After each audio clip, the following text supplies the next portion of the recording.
Hello. Hi, everyone, and thank you so much, everybody, for joining in. And I'm sure you've all had a long day if you were working.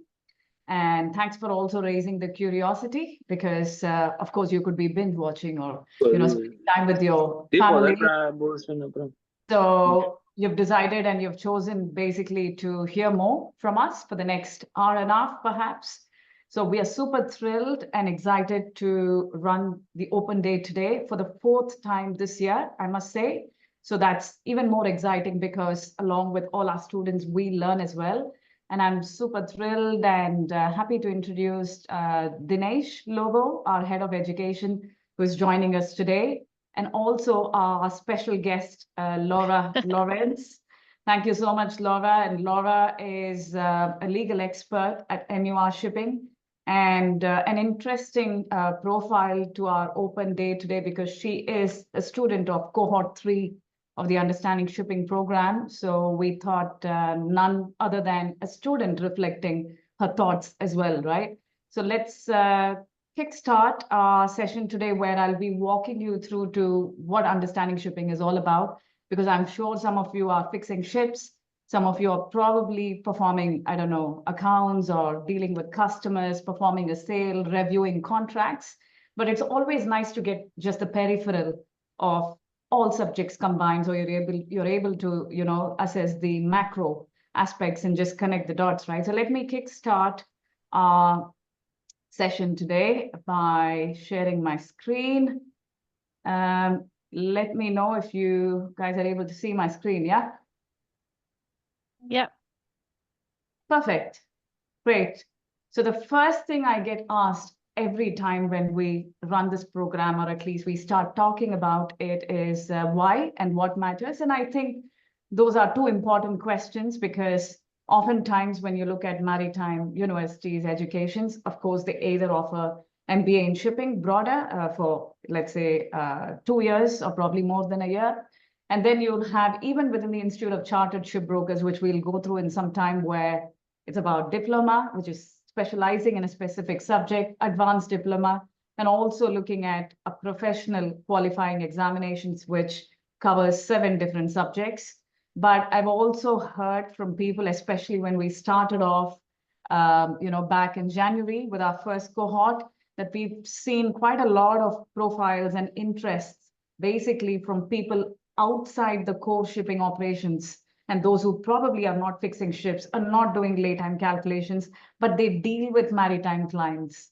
So for them to sell a concept, or probably to review KPIs of crew members, or perhaps even chartering coordinators, or for procurement business, even they would want to understand, right? And that is where Understanding Shipping program is fairly unique because of the fact that it is accessible to everybody. Even if you're not within the maritime industry today, but you're looking forward to learn a bit more on, yes, I am interested to be part of this industry, but I'm not completely clear on which profile would suit me best, or rather, which profile is, which function am I interested in a bit more. And that's where this is slightly different from rest of the programs that we offer as well, which I'll go through in some time. Because what I also see in the last 3 cohorts, including Laura here. I'm sure Laura is not fixing ships and she's not, performing ship operations. She's reviewing contracts. And of course, it's important for her to also gauge, certain aspects and understand the definitions. And therefore, this program is actually for everybody, right? And interestingly, within our audience profile today, which I'll talk about it in some time, I've also seen people who are within the gaming industry. So probably they're building simulations, or probably they're building games, you never know. And that was also an interesting profile I witnessed today within our audience, right? So what we are doing with this program is allowing you to take a deep breath and just going through for 3 or 4 months on doing a bit of a self-assessment as well, along with understanding a broader and the fundamental aspects of shipping. Because what one would do, especially when you want to assess which subject to take, even within our university or school days, right? We often tend to speak to our friends, relatives, and get some feedback. But here you also spend some time within yourself to actually immerse within the basics of shipping. And that is where Understanding Shipping is going to help you time travel. Basically, you're investing in transformation because there's nobody other than you trying to self-assess on what is it that's interesting to you, where and which function within the maritime value chain are you planning to invest in, right? And basically, you're investing in transformation. And what we've also witnessed is that people who are taking up understanding shipping programs are signing up for specialized subjects, which means they have made up their mind because they've had this access to multiple subjects across all the value chain that we just spoke about. They're super sure on which subjects to take next, which means they also have the ability to sign up for professional qualifying examination, which actually leads to a membership, which has its own advantage, which Dinesh will explain in a short while. And what this also guarantees is the curiosity that you had today to sign up for this event remains forever, because knowledge is forever, right? So it doesn't stop at all, which means some of our members have exclusive, I would say, opportunities in signing up for masterclass workshops, because there are some latest updates that we want to share. So which means continuous professional development is never going to be a choice. And that's something that you would realize, when you come across these programs and the way you advance as well through these programs. So maybe I'll invite Dinesh to share a few words, Dinesh, about the Institute of Chartered Shipbrokers, please. Thanks. Thank you very much, Janani. So my name is Dinesh Lobo, and I'm the education lead at the Middle East branch of the Institute of Chartered Shipbrokers. I did my exams in 1994 and finished them in 96. Whilst I was in India, and at that time, of course, I was a very much ship agent involved with actual operations at port and at sea. And what I learned in the ICS, the Institute of Chartered Shipbrokers courses, may help me understand a lot of things about what I was doing at that time. But it was much earlier in my career in shipping. But before I go into that, the Institute of Chartered Shipbrokers, as you can see on this slide, it's been founded in 1911 under Royal Charter. It's a not-for-profit organization, and basically it's aimed at raising professional standards the world over in the maritime industry, bringing maritime education to people who are looking for that. It doesn't necessitate um, that the person has to be only from the maritime industry. It's open to people from any industry, but who may feel an interest to do these courses. And also it's tailored for those who want to sharpen their skills in specific aspects of shipping in line with what they do in their place of work. Okay, so uh, you've got people from different industry who are in some way or the other exposed to the supply chain, to the maritime industry, and this is a place where one ends up having the opportunity to pick up detailed knowledge. So Exactly. the network is 4,000 plus. You have 27 branches worldwide. So the Middle East branch is one of them and is one of the most active branches in the world. And apart from that, we've got 160 plus exam centers worldwide. Okay. Apart from that, all I can say is that the Institute of Chartered Shipbrokers, headquartered in London in the UK, is a globally recognized institution in the maritime industry. It's a highly respected institution, and people who have the qualification from the Institute of Chartered Shipbrokers, uh, they they end up becoming members of the institute, later on fellows of the institute, and those credentials do mean much more nowadays. Okay, where employers give a certain amount of weightage and a growing weightage to people who have cared to study and who have kind of moved away from the old thinking that I'm a man with the experience, I'm a woman with the experience of it, and nobody can beat my experience. That's very true. Nobody can beat experience, but theoretical and technical knowledge and legal knowledge. It only helps it only complements your experience and improves your value as an individual, as a professional in whichever industry that you are working with. So over to Janani. Yeah, I mean, well said as well, Dinesh, because it's actually the network effect that we create. Because as you learn more, you would want to network more, and probably there are new business opportunities, there are new ideas that you might want to share, and none better than this community that we are having already. And how best could we utilize, and how best could we give this back to our community as well as what we are experiencing today. So I wanted to share a few words, and thanks, Dinesh, for explaining that. And what I did was to look at, again, the audience profiles today.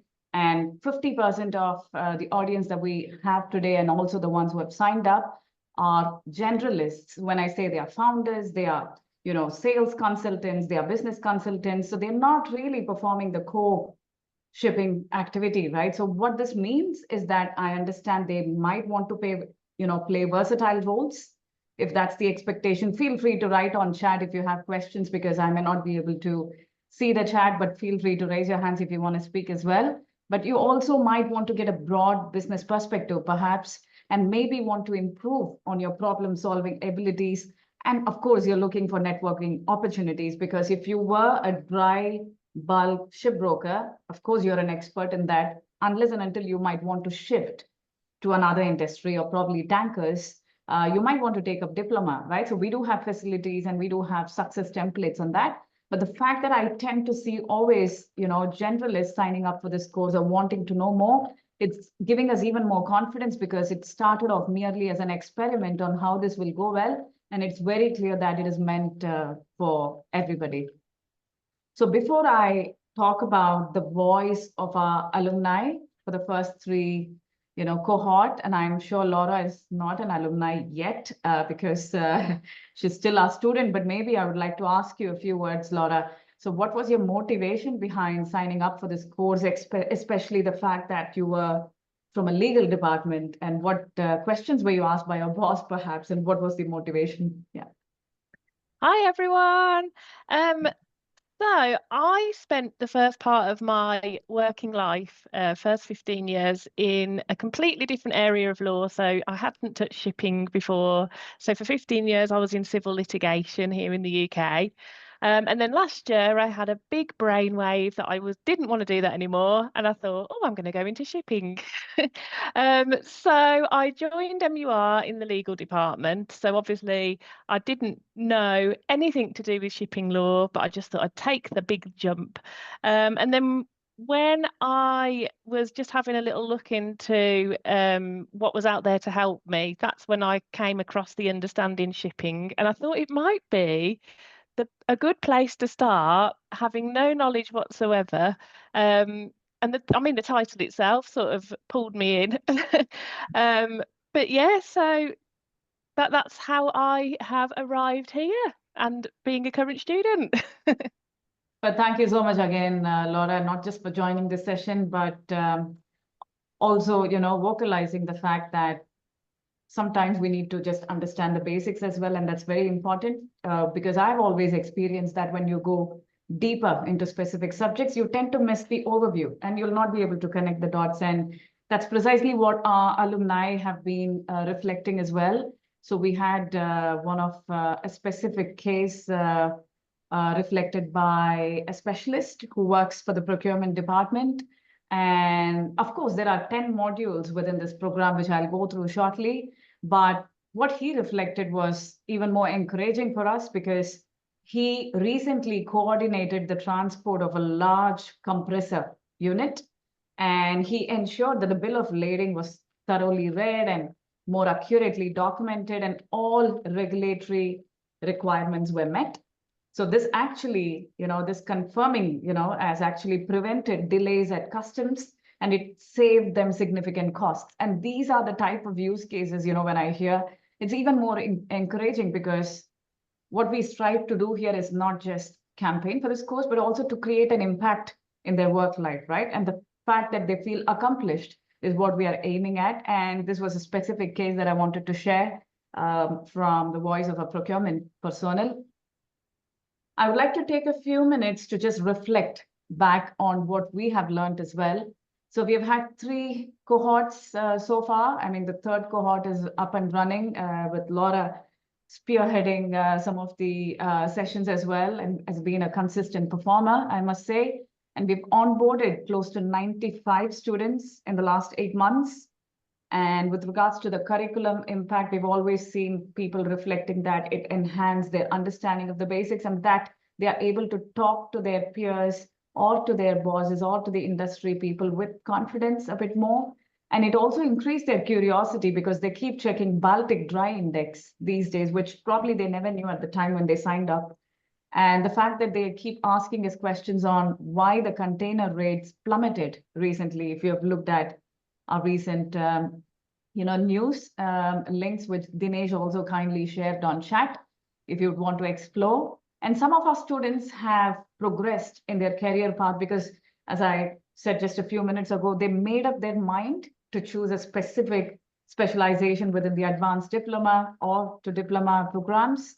And it has also helped us because it's not just the students who are learning. What we started doing is to add additional topics such as shipping in the Middle East.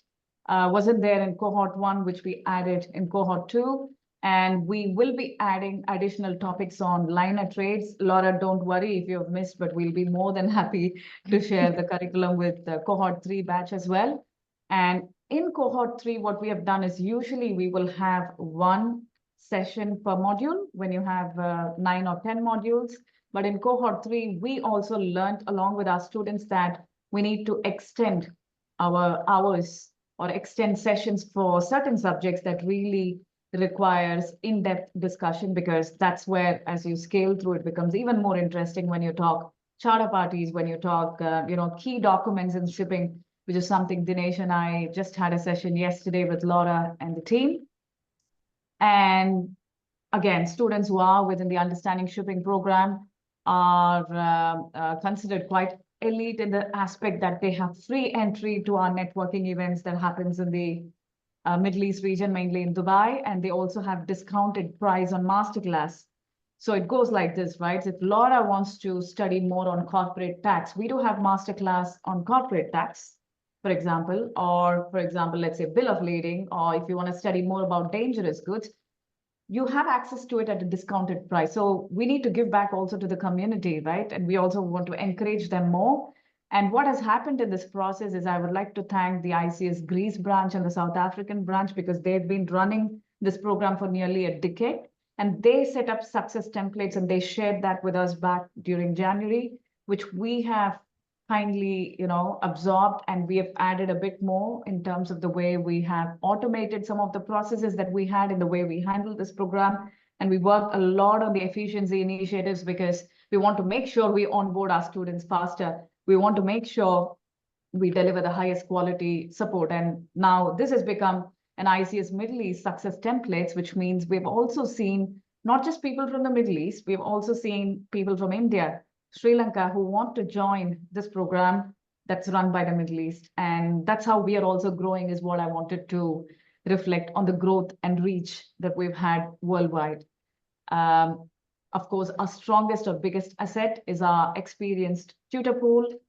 They have more than a decade, or rather 3 decades of experience. Some of them, like Mr. Krishnan, Binu, and Dinesh himself. And we all wear different hats. So when I run my tutor sessions, I wear a bit of analytics, digitization, and those hats to see how I can connect numbers and attach context to those numbers. And when Dinesh speaks about any topics, he would use his experience. And there's a lot that our students benefit by attending some of these sessions. So while the program is online, where it is self-study, and you'd be able to, attend some of the tutor sessions that we have on a weekly or bi-weekly basis, what we do during those tutor sessions is not just to reflect what's in the syllabus, but we go beyond the syllabus to ensure that we discuss latest topics on what's happening in the Middle East.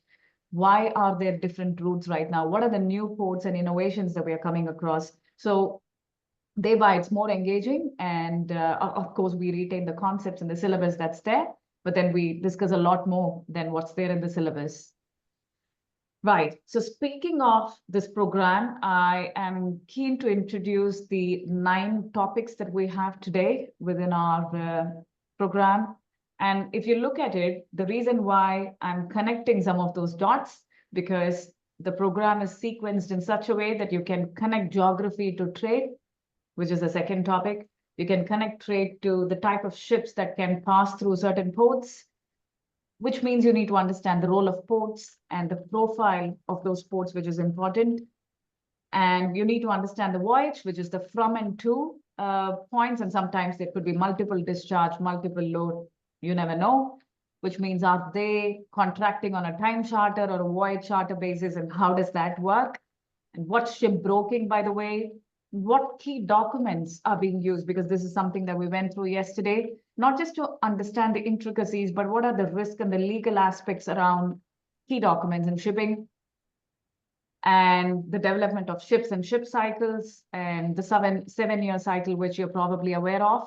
And since the program is offered by the ICS Middle East, we thought, why not add a chapter on what's happening in the Middle East so you understand a bit more? But of course, we are planning to expand this to cover other regions as well. We are discussing with the head office to see how we can learn and expand and help most of our students, approaching us from different regions. So as you can see, this is how this is sequenced. And what I'll do for the next 10 minutes, I promise not to take time longer, is to take 2 minutes per topic just to reflect back on what you get out of it, right? So as I just explained, this is just a reflection of what I just shared, because let's imagine that you are within a dry bulk industry. You might want to understand what are the major dry bulk cargoes, minor cargoes, which are, usually steel, fertilizer, minerals, whereas the major cargoes are coal, iron, and grain, and what vessel would fit when it comes to iron, which is typically Capes and sometimes Panamax. What routes are common? So we also offer frameworks on how you study as well. So the moment you hear somebody talking grain trades or somebody talking coal or iron, you'd be able to quickly connect the dots by saying, are you talking trades between Brazil to China, which is quite common, right? Or are you talking trades from, Australia to China? And that's common as well. So I think sometimes, irrespective of the type of role you perform within your company, it's very important, just as we are curious about politics and what's happening across the world. And I think it's important to understand trades that's feeding us, right? To be very specific. And we also discuss key documents and shipping cycles. This is just an illustration I wanted to show you on how to learn this program in quite a sequential manner, so you'll be able to attach context to it and connect the dots better. So we start off typically. Yeah, sorry. Yes, Dinesh, do you want to add? Can I just interject over there? Yeah. Can you go back one slide, please? Yes.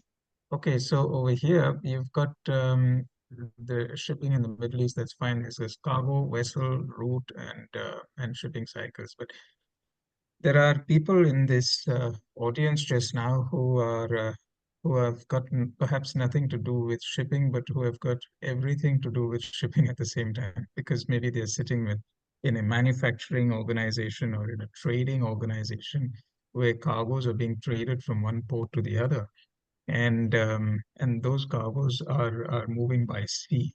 Okay, now to give you some context to that and how geopolitical events affect maritime shipping, and in turn they affect the cost of doing trade, and that's then what becomes relevant to some of the people in this open day today.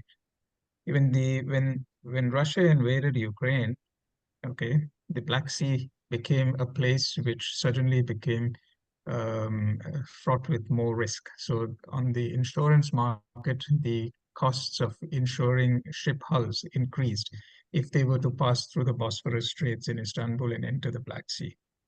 That was a fallout of a certain geopolitical event over there. And it changed the cost of charter hires on ships. It changed also the costs of doing trades in or out of the Black Sea. And one of the most significant impacts of that geopolitical event was that there was an alteration to the grain trades. Okay, so Ukraine and Russia both are important exporters of wheat and wheat, corn, barley, and all of these products no longer became easily tradable out of the Black Sea. And if they were going into the Black Sea, then there were all kinds of other international organizations watching the ships who were trading with Russia, and they were at risk of being sanctioned. So that was an implication. When the Red Sea crisis happened, and after the October 7th event, another geopolitical event, what you all have seen is that transits of ships through the Red Sea have been affected simply because it's no longer safe enough for certain flags and types of ships to pass through. And therefore, the movement of cargo of ships through the Suez Canal is reduced to about 40% of what it normally is. In some say even less. The repercussion of that, and which many of you around in this group in this open day listening in have faced, is that ships no longer could take the shortcut to Europe and or the shortcut to Mediterranean. Those ships had to go around the Cape of Good Hope. Okay, so you might have heard many forwarders and logistics players and project logistics companies and shipping lines saying, "Oh, we don't have space because the tonnage is being diverted around the Cape." What's the meaning of being diverted around the Cape? What it means basically is that instead of passing through the Red Sea, those same ships, after they come out of the Malacca Strait, sailing from the Far East towards Europe, they no longer could go through the Red Sea.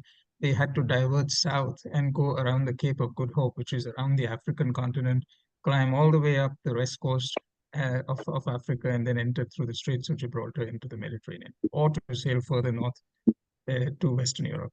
This added time, it added cost for doing trade. Okay, and that impact has been felt by people who are trading cargoes, people who are buying cargoes, selling cargoes, chartering vessels for doing these voyages.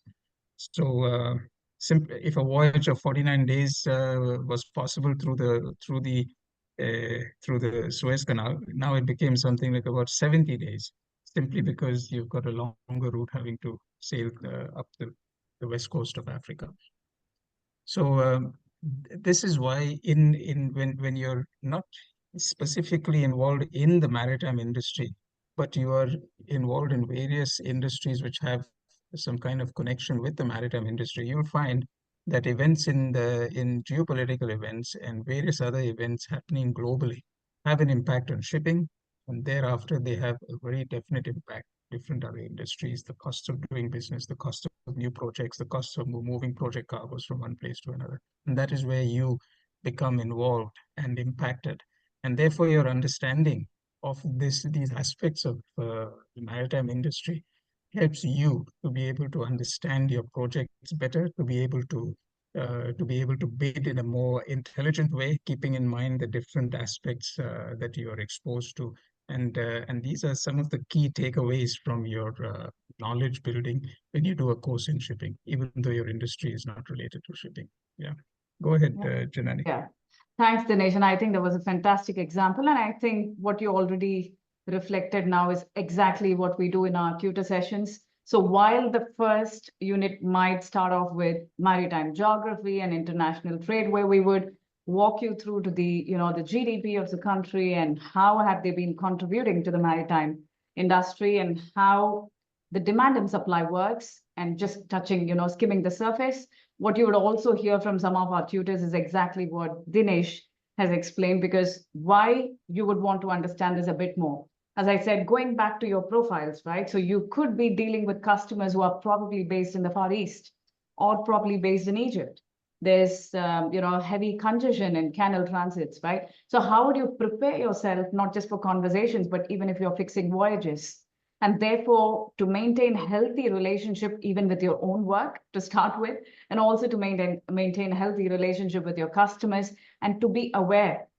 That's where I think you invest in continuous learning and continuous professional development. And that is the sort of expertise you would eventually get. And the first unit would typically start with international trade, because you would not just understand the demand side of shipping, but also the supply side, because that is what is going to determine basically what the index is. And whichever index you're talking about, it could be a Baltic Dry Index if you're dealing with dry commodities, or it could be a tanker index, because these are typically metrics that are typically, used in the commercial shipping world.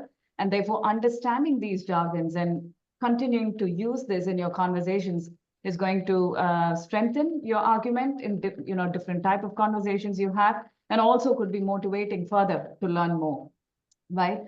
And the growth of international trade, I think Dinesh covered a bit more. So what about the new routes and the new ports that you have? So are you also seeing a change in the demand or supply of certain cargoes?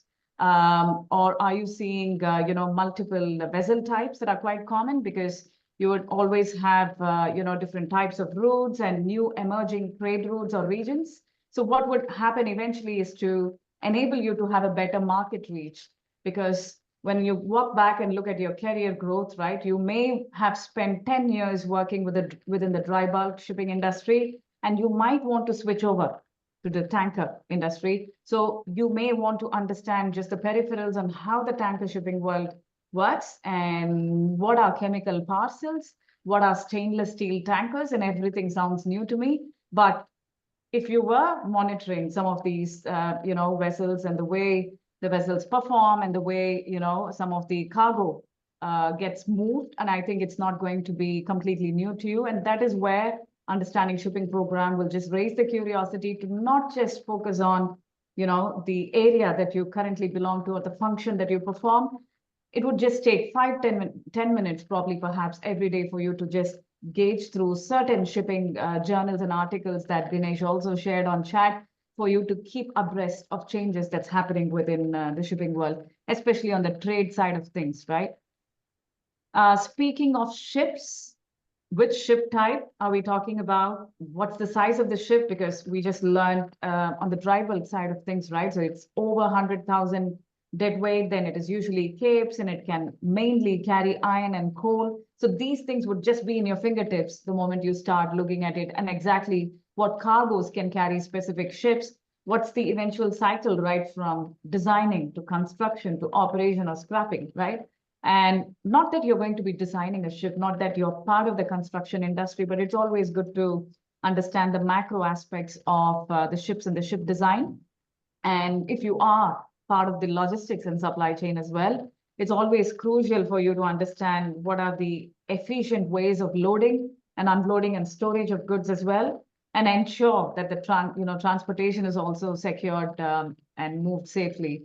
I have a question for Laura here. If you want to reflect back on some of the modules we've had specifically on ships, and how were you able to relate to it, especially in your activity? Because I do understand you were reviewing charter parties, and it need not be, specific to ships. Maybe you want to share a few words, Laura, especially on routes or ships, if you can. Yeah. Oh yeah, well, as I said, I had absolutely no idea about the ships. I didn't even know there was the different types of ships and the size of ships, and but I was able to, coming on the course, when I was looking at the documents at work that I look at, and it referred to cape size and all the different, sort of lingo that's used and the definitions of the different ships and whatnot, I was able to sort of cross-reference it with what was being taught on the course. So my understanding I feel like my understanding has sort of progressed a lot more rapidly than if I hadn't come on the course, really. So yeah, it's allowing me to piece together things a lot quicker than I can do just sort of plodding along on my daily routine at work. Exactly. I mean, since you work for the legal department, there could be many situations, right, where you have to liaise with your ops and the chartering counterparts who are typically based in Dubai while you sit in London. So, of course, they have probably 10 seconds, especially the chartering departments are really, short of time, and they may have 10, 20 seconds to attend to things other than fixing ships. So they wouldn't, break this down to layman terms, and they would continue to use those jargons, and you may have to catch up being outside the core shipping operation. So it could be a challenge. I can see that, but glad that has helped, for starters. And I'm sure there's a lot more that you'd be able to learn. And speaking of role of ports, And I think what's even more interesting for me is, apart from understanding the structure, the ownership and the function of ports, and what typically impacts the turnaround, or what's the role of a port agent, which all connects very well. The most interesting aspect for moving cargo and for even deciding which port to choose is port restrictions, because there could be certain ports that are restricted by draft levels where you can only carry a ship for a specific size. Maybe there are some restrictions around labor shortages. Maybe there are some navigation-oriented restrictions, and therefore knowledge of port functions is quite critical, especially in optimizing shipping routes and also choosing whether you want to have have lightering operations, or you may have to transport them to barges, and how would you manage the movement of goods much more efficiently, right? Because it's all about how do you fix ships, which we just went through, and how do you choose the ports, especially if that's going to match the cargo and the size of the ship. Maybe Dinesh, you want to share a few words around this, because you've been in this industry for very long, especially about restrictions of the port. There's an example that I would perhaps give for somebody who's receiving steel cargoes. Okay, you're an importer. You're receiving steel cargoes. They've come from perhaps China or Japan, Korea or India. Okay, these are steel coils or steel pipes, coated pipes, and you're taking direct delivery from the port. So you've organized your long trailers to come into the port, but then you find that if there's a berthing delay in the port, or the vessel has come alongside, but there are not enough stevedore gangs from the port side to be able to run the ship's cranes. Or there has been a strike in the port, as a result of which labor are unable to come to the port, or they're not prepared to work because they're striking. All of these have an impact on the consignee, yourself, or if you're a shipper of such cargoes, all of these have an impact on your whole time frame of doing things, and indeed on your costs. So if it's ever so important to understand what happens in the port, to have a proper understanding about what is happening in the port, um, so that you can plan your supply chain accordingly. If you're preparing cargo for shipment, you can be planning your production line in a way to match whatever is the required supply of cargo, in the quantity that it has to come, so that you don't have a problem arising in the port where a ship is waiting for cargo which is still not fully bagged, and it's still on the way from the factory to the port. Or if you're taking delivery and direct delivery, which is which can save you a lot of cost, because you're simply taking it directly on your truck from under the ship's hook. If you get it wrong and you're not aware of various aspects inside the port, you can end up incurring a lot of cost for your trucks to be waiting in long rows outside the port, waiting to enter and take delivery, and it can end up being a costly affair. So uh, it's very important to be aware of what is happening inside the port, even if you're a manufacturer, a shipper, a consignee, who won't really be having much to do with the port physically yourself, but your cargoes have got everything to do with the port. Okay, so Exactly. yeah. I think I'll be failing in my duties if I don't emphasize the importance of agents, which, of course, if it was a session, we would explain a bit more, because they are the ones who are on the ground, which means they are the enablers for any physical or informational integration, because they are the ones who would know exactly what's happening, is swell about to happen, in a couple of days, and how can masters be prepared. And this is something that's quite critical to know. But of course, these are the type of topics and case studies that we cover as well, and which are the ports that are impacted heavily by swell. Is it the Chilean and Peruvian coast, and some parts of South Africa as well, where long waves are quite common? Whatever I'm telling you right now, or whatever Dinesh says right now, is typically not there in the books, but it all comes from our experience as well. So our students do get the benefit of understanding a bit more with actual cases as well. I think probably most of you know what's voyage, which is basically moving cargo from the port of loading to port of discharging. But when you have one voyage, you have more than, it could be more than 10 different stakeholders involved, depending on how you define these stakeholders to be, and what's the relationship between those stakeholders and where exactly do their rights, obligations, and responsibilities lie. And understanding these relationships between stakeholders is quite key, because this is where we also touch base a bit on charter party, the bill of lading documents, and the key documents that some of these stakeholders are responsible for.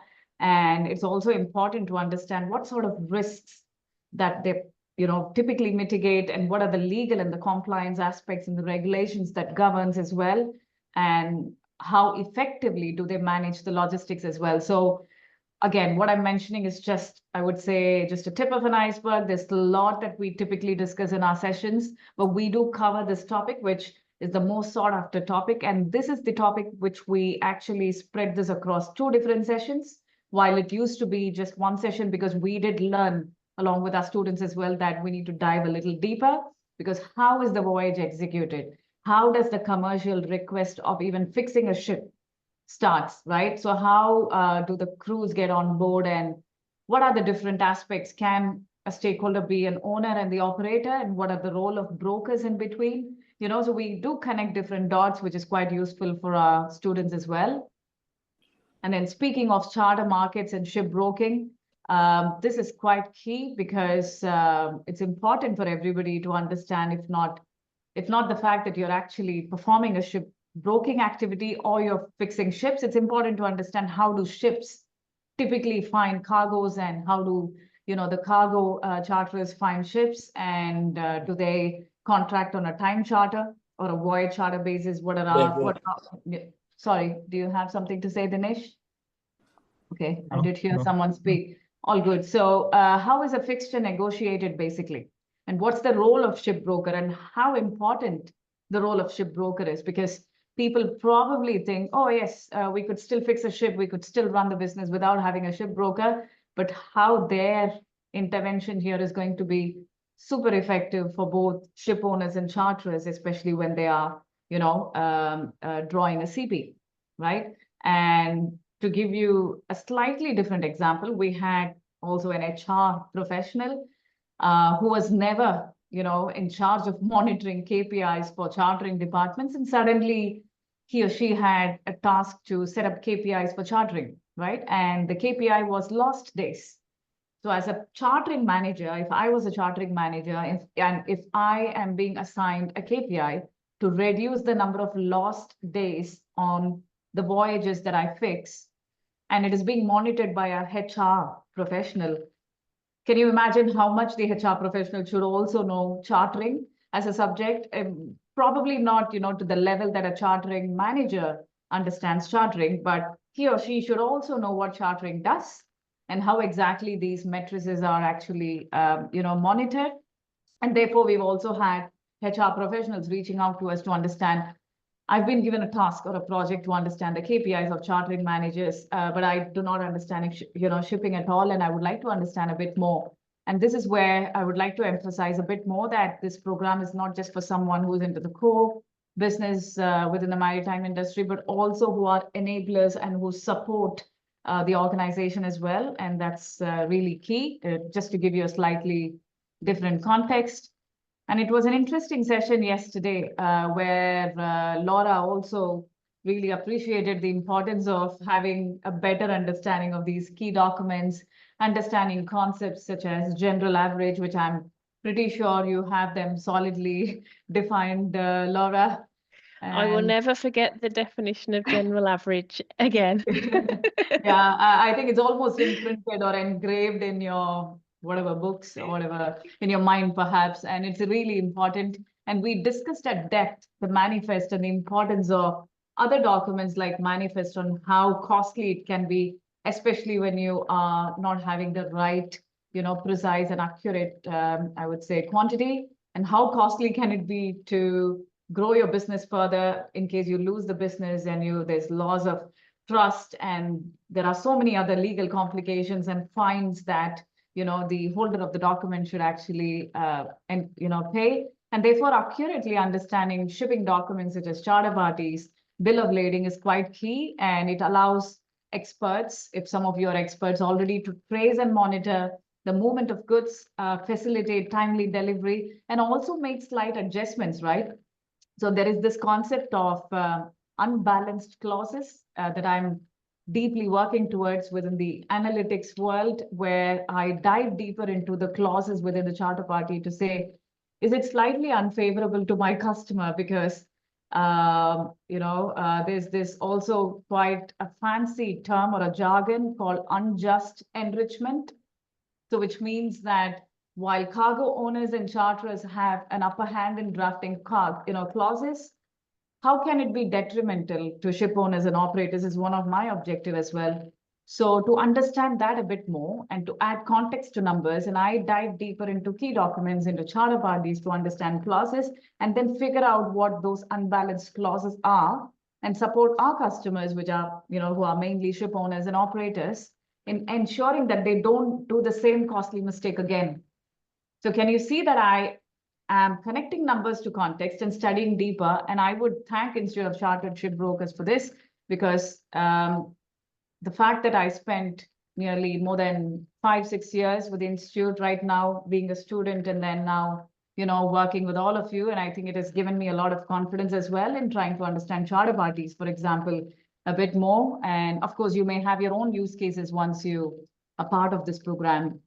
And I think it's also important to understand the turnaround, right? Because there are certain parts of the time, let's say Q1 during a specific year, or Q4 are typically where you would see congestion in ports. So how well do you understand turnaround?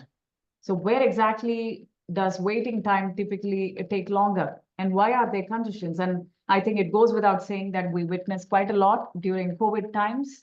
And how does the shipping cycle actually work, right from the supply to the freight rates, to what happens to the demand, and how does the fleet grow as well? So understanding these shipping cycles is quite important, and especially for the ones who are estimating voyages as well, because if a proposed charter is going to be profitable, there's nothing like it, right? And therefore it's important that they compare their base calculations with the actual estimates, and that's where they benefit a lot by closely monitoring how the port turnaround, how the port turnaround is going to be in a specific port, how the charter market works, and how are the freight rates. By combining all of this knowledge, you are potentially, towards fixing a profitable voyage, and that's where this understanding also becomes quite handy. And as I said, we introduced a new module back in Cohort 2, where we had requests from our students wanting to understand shipping in the Middle East region. And I think Dinesh gave an example already on how some of the containers were taking alternate routes, probably spending, 40 days extra or 40% extra in terms of time by navigating through Cape of Good Hope. And we would touch base in this module as well across the region, because there are few countries such as Saudi Arabia and even Oman, growing in terms of different cargoes and facilities that they're coming up with, and especially on the logistics side of things, especially when this region is considered the major, there's a major presence on the oil routes. It becomes even more interesting if you're part of this industry as well. So while we went through all the modules, the 9 modules, the 10th module that we will be releasing for Cohort 3 as well, just to correct also, Laura, it was not meant for just Cohort 4, it's for Cohort 3 as well, is the liner trades, because we focus too much on tramp, which is good as well, but we've seen requests on whether can I know liner business a bit more. And this is where I would usually stop and ask myself, if I was a candidate, and what are the 3 compelling reasons for making a specific decision, be it signing up, understanding shipping, or be it, making a major life decision. I always look for 3 compelling decisions, and that has helped me both in my personal and professional life. And for me, it's exactly if I do not want to take longer time in making decisions. So the first thing that I would say is you would be able to validate the concepts that you just learned, because we have multiple choice questions. You have quite a lot of visual elements embedded in that as well. So you'll be able to gauge the level of understanding. We have these tutor sessions where we typically share charter party documents. We basically break down concepts, and we offer frameworks as well on how to digest a specific concept. because it's not just about skimming through the module and then, just clicking some of those multiple choice questions. It is not going to work that way if you want to ensure that the concepts remain, embedded within your mind. And then we have this visual approach of making sure you always have visuals attached to the study materials as well. And it also helps you be part of the community, which I would also say as the fourth compelling reason on how you might want to unlock success. And it is a perfect framework for someone who would want to start off with understanding the key concepts of shipping. So as an individual, it offers you better career opportunities, or with the existing employer, you're able to showcase a bit more, just like how Laura is progressing within MUR shipping. And even if you're changing to a new workplace and they may not consider you as a novice or a beginner, because you do reflect when you talk, because these days it's not just about certificates, which we for sure offer that when you complete the course with a pass rate of 60% and above in all the 10 modules that we will have 10th module as well. But what also is an added benefit is you will be able to articulate some of those concepts, and that is when your employer or your coworker will strongly believe that you have understood the concept, because it's not just about certificate, which is certainly I would say a big credit, and it's the biggest credential also because it's offered by the Institute of Chartered Shipbrokers, but you'll start discussing concepts much more confidently. And if you are an employer, you might want to stand against your competition in offering the commercial and competitive edge. Maybe you're coming up with new features that you might want to launch, and it caters to a specific stakeholder. Let's say ship owners, or let's say offshore, or let's say, even it could be logistics, department. So how would you want to upgrade the standards of your candidates within your company? So we do have discounts, which I'll walk you through to shortly. If you have more than one person, two people within your company signing up, the industry gets benefited as well, because we do see a clear refresh of our tutor pools who are quite experienced as well, but we do see people who are willing to take master classes once they have acquired a PQE, because they do go through understanding shipping. You have an advanced diploma or diploma if you might want to take, or you sign up for the professional qualifying examinations, and then you become a member. And I see them contributing back to the industry, and then, learning as well at the same time, right? Because we learn a lot when we teach, and that's how the learning gets upgraded as well for some of us. And that's how we set, a worldwide standard of the core competency, which everybody is looking for, irrespective of the fact that whether you're an individual or you're an employer or you're part of this maritime industry as well. So I would say save the date if you're ready to enable, because our early bird registration is on the 20th. I think you have to register early before the 20th of September if you would want to avail discounts, where the course will be for 2,500 dirhams. And the last date for registration is the 20th of October, 2024. And then the fourth cohort actually starts on the 24th of October. And as I just said, we have also learned on how we could spend time a bit more on certain key concepts. And therefore, we are extending this course to make sure you thoroughly learn the concept. And therefore, the course concludes by March 2025. As I just explained, if you miss the early bird registration, the course price will be 2,700 dirhams, and you can secure offers, right? So where you have more than or 5 students from a specific company, then you get a 20% off. And if you have 3 students from a specific company, you get a 10%. And if you have 2 potential students, then you get a 5% off, right? And I'll be sharing these slides as well. So you can go through and pass this with the rest of your colleagues. If I may, Yes, if I may Dinesh. just make one, Yeah. if I may, can you go back one slide, please? Yeah, sure. This is very important information for people who are planning to do the studies through the institute. It's not meant to kind of hold carrots before your nose and hope that you will bite it because of the discounts that you see. The idea of putting it there is to let you know that we are a not the institute is a not-for-profit organization. Whatever you pay towards study is going towards helping the Middle East branch cover its costs for arranging all kinds of activities, study material in the form of the online online sessions that are held. There's a lot of money that goes also into organizing the platform for making virtual meetings possible. There are networking events that happen to give students and members and fellows the opportunity to be able to interact. And for people like yourselves who may not be in the shipping industry, but who would get an opportunity to network with people from the shipping industry, uh, keeping in mind that such networking opportunities only help to enrich the students of the institute. So the idea of this is to also trigger in your mind the possibilities, if you see it, for group study, where 2 or 3 students or 4 students come together. You're personally investing in your own shipping knowledge and in your own expansion of your own knowledge base. But at the same time, group study has got great benefits as well, because that interaction is what helps concepts to become even more clear when one is explaining to the other in your separate groups.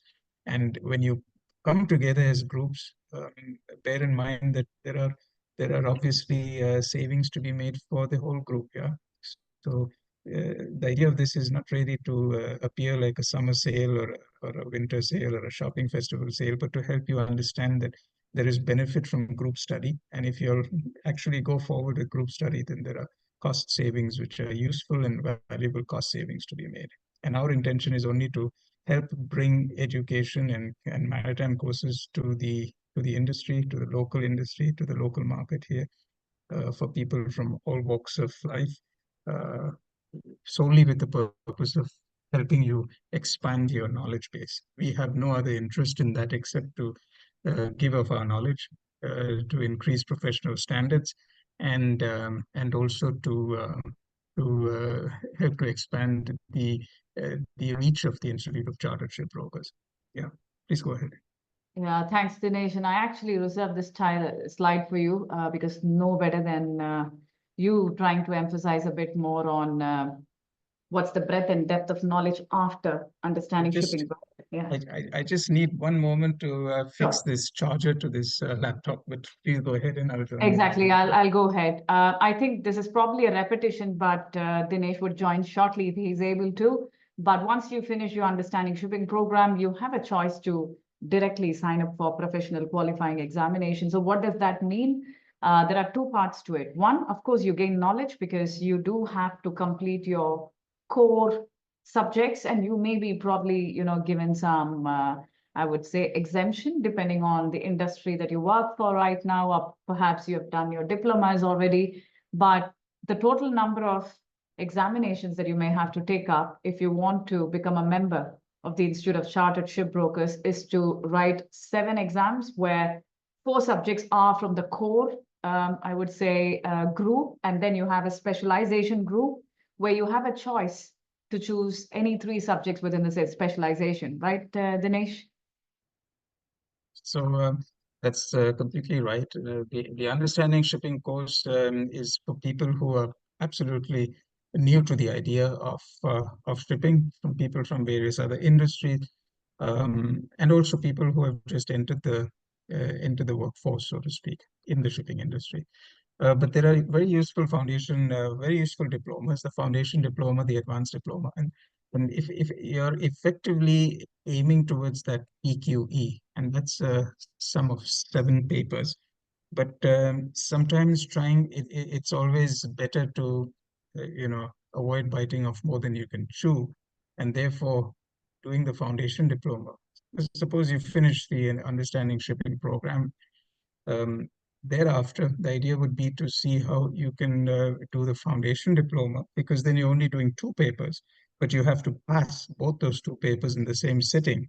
And for any reason, if you do not end up being able to study these courses, at least that effort that went into doing those 2 papers culminates in you earning a diploma, that foundation diploma, and that's a certificate that will remain with you. If you went further and did another 2 papers, which is the advanced diploma, shipping business plus 1 specialism, what you end up doing is you've picked up one more diploma. And these are all certificates that add to your portfolio. You're left then with balance 3 papers to be done to make up a total of 7. And then effectively, you've finished the professional qualifying examinations and become then eligible to be a member of the institute. So the idea of the foundation and the advanced diploma is to give you a chance to get past milestones in a piecemeal way and be able to fetch a certificate to evidence that study that you did. And in the worst case scenario, if you never went ahead after the foundation diploma, at least it wasn't an unfinished symphony. It is it's 2 years. It is maybe those 2 papers that you finished, but those 2 papers were not a lost cause. They earned you a certificate, okay, in the form of a foundation diploma. So you should always look at the options of biting in small chunks so that you can really pass the 2 papers at a time and make sure that you get those diplomas in your pocket.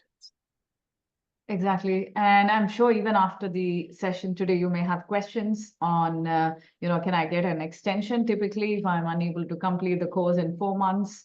Or will there be a tutor available for support, which I clarified yes. And I'm sure you want to know more about the assessment type that we have. So we have an FAQ section within our website. And I'm sure the number of questions we have there should cover your needs. But in case you have a bit more, feel free to reach to our admin or to any of us. I think we have, Natasha and Alicia within our admin group, and we also have our vice chairman, Ravi Shankar. So you could email as well, and I will be more than happy to share all these slides. And feel free to raise any questions you have. It may not necessarily be about understanding shipping program, while today's session is meant for that, but maybe through this program, you might want to sign up for PQE. You never know. So Dinesh is always here as the head of education to guide you through to the next career path that you believe is appropriate, right?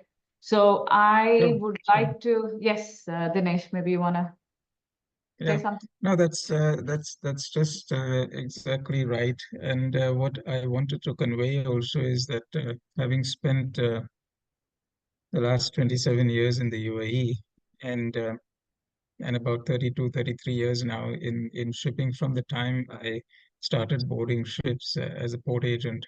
I've done 11 years of ship operating and the balance time in ship agency and chemical logistics and liner trades and dealing with general cargoes and bulk cargoes. It's a big learning process, and you can never be sure that you've learned everything about everything. Because if you really learn everything about everything, then I'll call you a specialist. And there's a definition about specialists. There are people who learn more and more about less and less until they know everything about nothing. So don't be a specialist necessarily, but continue to always keep on expanding that knowledge, because the context of knowledge is continuously changing in the workplace and in industry. So there was a picture in this presentation of an orange ship. Okay, it was orange color, and it was on the right side of the slide. Yeah. And that was a very unusual looking ship. And I wonder whether some of you might not have actually perceived that as a ship, because it didn't really look like a ship. But it was a certain type of ship which loads certain types of cargo. And those types of ships do come to Jebel Ali, for example, to load very heavy cargoes, which are rolled onto the ship. So you see, there's a never-ending change to the workplace, to the industry, into the way things are being done in the industry.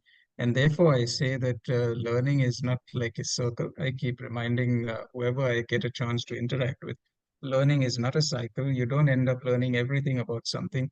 You're continuously learning. And so therefore, learning is a straight line, effectively. And despite having spent so many years in shipping, it's continuously changed. And even I'm learning from interactions that are happening on this open day today. And even I would be learning from many of you if I were to meet you in person and interact with you, because each of you comes from a different industry.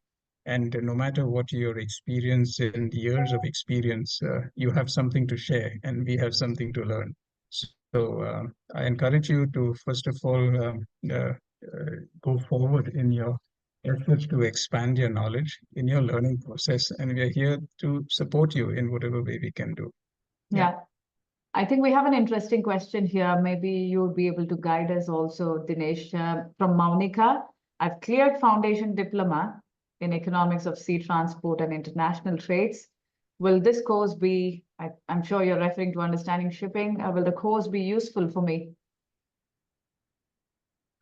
If you've cleared the foundation diploma, um, if you have the money to spare, then you're welcome to do the understanding shipping course. But honestly, the understanding shipping course is for people who have got nothing to do with shipping altogether, who are from other industries, or who are absolutely new to the industry and who are initiating themselves into the world of shipping, so to speak.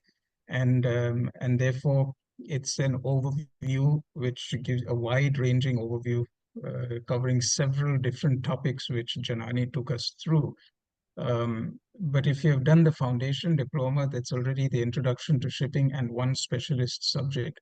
And honestly, I would encourage you to actually go forward and attempt the advanced diploma and do shipping business in one other specialized subject, and then keep heading towards the completion of the PQE, which would leave a balance of 3 subjects thereafter. But you're very welcome to do, if you have the time to spend on a regular basis and make the best of the course, then of course, I mean, there's nothing to stop you from doing the understanding shipping course. Yeah, well said. In fact, I would say it depends also because we've had experienced, shipping professionals also wanting to, who have soaked or immersed themselves deeply into a specific activity for 2 decades. And they want to take a step back, not necessarily that they may want to apply what they are learning within the understanding shipping, but they just want to get the basics and go back to fundamentals and then, unlearn perhaps. So it really depends. But since, again, Monica, we would be keen to talk to you separately, perhaps with Dinesh and our admin included as well, because we can listen more to your story and want to add value and to the decisions that you would eventually make. So feel free to reach out to us. And then we have another question from Lenish. I'm in my 2nd year of chartering and logistics management from Narottam Mukherjee Institute of Shipping, Mumbai. I read somewhere that after my completion of my current course, I will be eligible to give 5 exams in ICS and become a member. I think so, yes, right, Dinesh?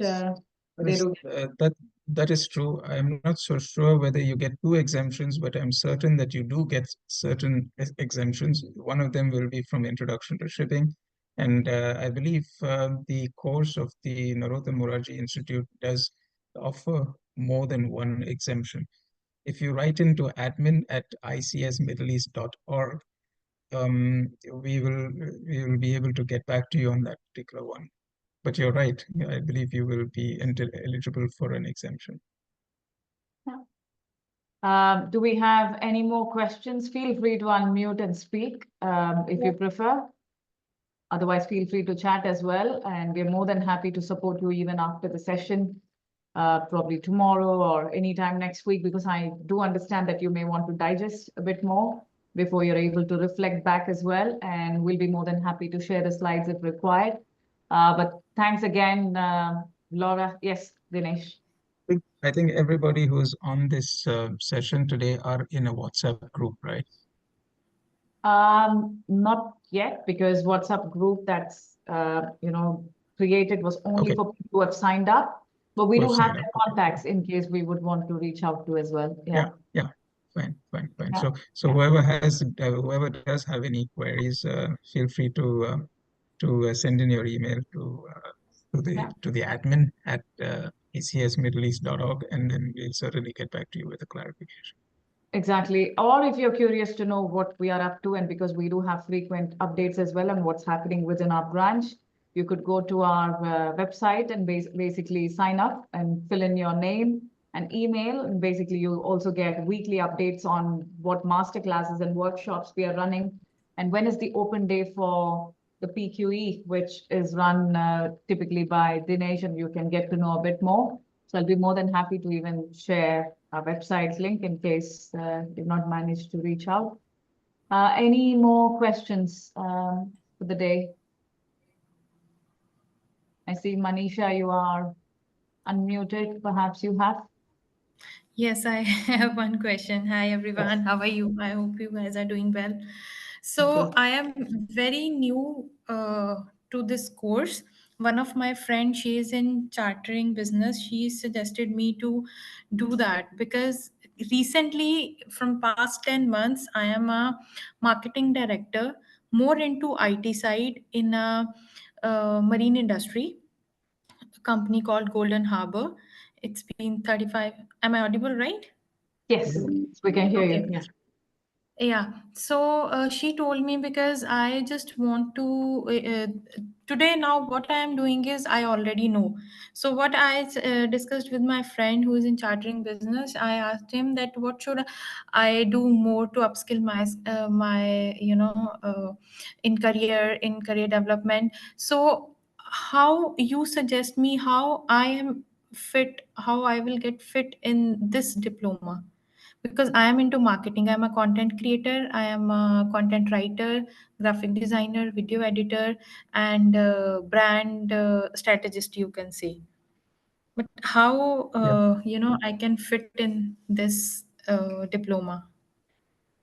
Yeah. So, considering you're a graphic designer and you're got everything to do with media, I'm not so Mhm. sure how you ended up on this open day, but it's interesting to have you around. Yeah. Thank you. Possibly there is an interest in the maritime industry, and there is some connection in what you Mhm. do with the maritime industry. And Mhm. I cannot be sure about where you'll end up reaching with your current experience and what you do and what you study, because there are Mhm. mechanical engineers who become excellent stockbrokers and excellent financial investment fund managers. Okay, and Mhm. you've got people from literature who end up going into maritime journalism. Yeah. Mhm. So you never know where, and we can never be certain where certain knowledge that sits in your brain is going to become applicable to Yeah. what you want to do. Yeah. So if you find that things to do with shipping or things to do with the maritime industry are of some interest and don't really put you to sleep, then I think it is something, if you have the time, it is something that is worthwhile going through and finishing off in the form of this understanding shipping course. Because at the end of the day, you will have completed this course. It will have given you certain insights, and then Yes. you'll be in a better position to gain some clarity about where you might end up using this knowledge in the course of doing whatever you're doing up now. Yeah, yeah. Yeah. Another interesting angle, Manisha, that I would like to give is I am involved in the field of data analytics, where I have to Mhm. do a lot of storytelling, right? So Okay. Yes. for the first 5 years of my career, I was never, into maritime education. It was all about crunching numbers, but I did feel handicapped at some point where I was presenting facts to customers. In fact, not a customer, a potential, customer, basically a Mhm. prospect, where Mhm. even, a data analytics manager or a head of analytics, whether they realize or not, they take up the role of selling concepts, which I love the most these days, right? Because I'm able to attach context to numbers.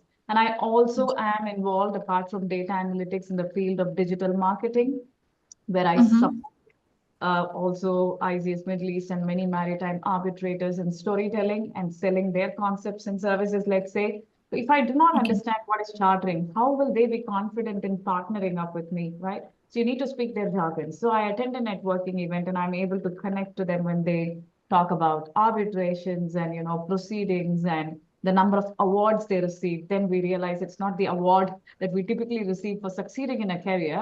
It's actually the number of awards that they as legal professionals have attended to. I think Laura would be able to appreciate which award am I referring to. So I think it's more about understanding these jargons, which will help you just get closer to your contacts. Even if you want to continue the role of a marketing director, which you are currently, I think you'll be able to excel the way you perform your business right now because you can connect with different maritime stakeholders if your company is within the maritime industry. Because what we Yeah. often They are to the traders marketing actually. department, your traders, right? So you'll be able to tell the stories better. you'll be able to connect the right dots. And you may not always rely on the SMEs within your company to ask what use cases will be best to sell our services. How better should we enhance our content creation? And that is where I feel understanding shipping is going to help us as well. Some of us who are not into the core shipping operations But be able to what understand. Yeah. Yes, but what I feel is in this industry, because before that, for 8 years, I was in an IT company where we are doing digital marketing and content creation for the other fields as well. Right. So now in the past 10 months, what I feel is here in UAE, I don't find any companies who are doing, aggressive marketing, aggressive content creation. Maybe I am not able to identify. So I am stuck in between these things. That is why I discussed with my friend and she told me to Yeah. explore this side because we are into trading. So Yes. they are stock-based suppliers, distributors, and she's into chartering. She has her own company, maybe, I'm not sure. But she told me you can explore this side. But I just want to know that how my current role, my previous 8 years experience can, I can embed uh, these Yeah. all because Yeah. I don't Yeah. want to be entered into the industry as a fresher because No, it it's is been not, 8 years. you're not, I mean, yes, exactly, right? And I think the story connects well with my story as well. So when I started off, I was just crunching numbers. And let me translate that to what you were doing. You were just performing campaigns, right? As a marketing Mhm. specialist. But did you Yes. attach really good context as traders? How many different stakeholders do they go through? And you should have this in your fingertips by now within the value chain, the maritime value chain that we're talking about, or the logistics and supply chain, when you are a trader, you should know how many different documents do you deal with, even if you're a marketing director, and how many different risks and other compliance related issues typically that you go through, right? And how many stakeholders do you deal with, and what's their role in the value chain? I'm sure unless and until you understand the shipping word, you would not be able to articulate better. If you cannot articulate better, you will not be able to perform campaigns. And if you do not Mhm. do effective campaigns, how will you be able to pass the story of your company to your prospects, right? And I would say, I would confidently say that if you are a trader company, you should start investigating on who your current customers are, what their relationship is, and try and see if you're able to articulate this much better than what you did earlier. And once you join the Understanding Shipping program, you never know because you will understand much more than what you learned yesterday, at least 4 months later. And you'll be able to go back and do your homework to say, okay, I'm a trader or my company is a trader and they handle these key documents. And now I'm able to understand what these key documents are related to, right? So I think it depends on how you connect as well and how motivated you are to take your career also to the next level in terms of upgrading so you don't have to start as a fresher. So I think it's a myth that once you complete a program, you get your certificate and you get a promotion. I think I interviewed someone recently where I tried to emphasize that the question that people tend to ask is, will I be employed in a better position once I get a certificate? Will I be considered a fresher because all I get is a certificate with the understanding shipping program, which means will they consider me as a way? No, we do have founders. We do have chief commercial and legal officers. I mean, think of Laura, and she handles critical documents, and she's a legal counsel herself in the MER shipping. But then we are looking at elevating our standards and increasing our professional competency, if that is how you're being measured in your company. And forget everybody. Would you be able to self-assess yourself that you are a different Manisha or a different version of yours right now? And that's what I experience almost every year, right? Despite the fact that I complete my PQE, I would like to specialize in the digitization area because that's my core expertise right now. So how do I combine maritime and digitalization, which I've quite, I would say, spend a lot of time right now. So probably in a few months, I may run some masterclass or workshops on that. So I think it depends on how you are connecting the dots better to match your use case. But I can strongly think how this can help you as well. So you don't have to start as a fresher and you can just progress with your current experience, if that helps. Okay. Yeah. Thank you so Right. much. Yeah. Brilliant. Right. I have Rishabh Chowdhury here, Dinesh. I have 3 exemptions for PQE. Should I go for this course or directly attempt the remaining 4 exams? I think attempting the remaining 4 would be best for him to Yeah. become a member soon, right? Yeah. That's right. That's right. If you have 3 exemptions for the PQE, you've I'm presuming those are from group 1. So one of them would probably be introduction to shipping, possibly what is it? Ship Doing business, economic. No, it will probably be introduction to shipping and legal would it principles, be perhaps. legal principles perhaps? So I do not know which are those exemptions, but if you have got past 3 exemptions, you've got four remaining to be done, and it would be in your interest to give yourself 1 academic year, which gives you 2 exam sessions, one in November and one in May, and then you can actually be done with the PQA exams by next June. It's not too late, as in it's September now. If you were to finish registering and really get your head into your books, you could end up putting in your papers for 2 exams for November, and then complete the balance 2 exams in May of 25. And then basically in 1 academic year, you've completed the balance exams, and you've completed the PQE. Yeah. Yeah. I think this is one of the session, I would say, Dinesh, where we had more registrants, relatively 30% who have managed to attend. So thank you so much, everybody, for attending. But we've had more discussions in this open day than any of the previous open days. So thanks a lot. If we have any further questions, please feel free to write to us. But thanks a lot, Laura, for joining. And this is really motivating us as well with your participation today. Thank you for having me. Yeah, brilliant. Thanks a lot, Dinesh. Yeah. Your words are really Thank you. powerful, and I'm sure would have helped a lot of us. Wish you all a nice evening, and I'll see you soon on the other side once you sign up. So thank you so much. See you. Bye. Bye. Bye.